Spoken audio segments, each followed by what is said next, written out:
সম্মিলিত মুনাজাত যেটা অনিয়মিতভাবে করা হয়, যেমন হাদিসের দর্শ কেউ যদি ইমাম সাহেবকে দোয়া করতে বলে তখন কি করা যাবে? নামাজের পর একাকি হাত তুলে মুনাজাত করা যাবে কি?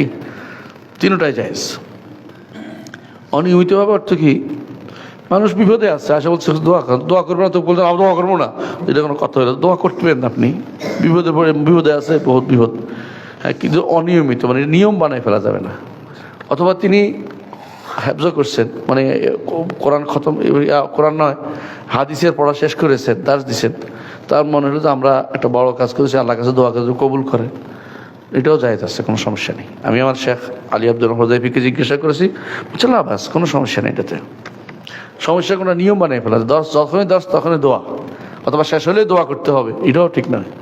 যদি অনিয়মিতভাবে দোয়া করে সম্মিলিত, এটা না জায়েজ না। কথা বুঝছেন? এটা জায়েজ। প্রমাণ কাদ উজিবাত দাওয়াতুকুমা ফাস্তাকিমা, ক্বালা কাদ উজিবাত দাওয়াতুকুমা, তোমাদের দুইজনের দোয়া কবুল করা হয়েছে। দোয়া করছে কে? মুসা। সাথে কে ছিল? হারুন। প্রমাণ দেখছেন তো?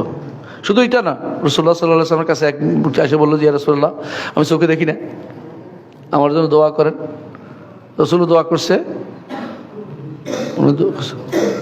বুঝা যাচ্ছে কথাটা? সুতরাং শুধু এটার দ্বারা বোঝা যাচ্ছে শুধু এর সাথে খাস না, কি মাছের বৃষ্টি প্রার্থনার সাথে খাস না, বৃষ্টি বন্ধের সদ্বেদও আছে। কেউ হলো বন্ধে আবার প্রার্থনা দুইটার মধ্যে লাগবে, আর তাজাম্মুদ শরীয়তে নাই, বুঝলেন না কথাটা? তো এটাই হলো অনিয়মিতভাবে কোনো কাজ করলে সেটা কি করা যাবে না, বেদাত বলা যাবে না। নিয়ম বানাই ফেলে বেদাত হবে। ওয়াজ মানেই দোয়া, শেষ মুনাজাত, আখির মুনাজাত, এটা বেদাত। কিন্তু কেউ যদি বলে আল্লাহর কাছে দোয়া করি, দোয়া করছে, এটা বেদাত হবে না। কথা বুঝেন না? ঠিক নামাজের পরে একাকি হাত তুলে মুনাজাত করা যাবে কিনা, এটাও যদি কোনো নিয়মিত বানাই ফেলে বেদাত হবে। আর অনিয়মিত, তার এখন মনে হয়েছে বাড়িতে বাচ্চা অসুস্থ, মা অসুস্থ, বাবা অসুস্থ, দোয়া করতেছে নামাজের পরে আল্লাহর কাছে, কোনো সমস্যা নেই, জায়েজ। তবে সবাই মিলে না, আবার সবাই মিলেও জায়েজ আছে, তখন সবাই বিপদ হয়েছে, কমন বিপদ। কমন বুঝলেন তো?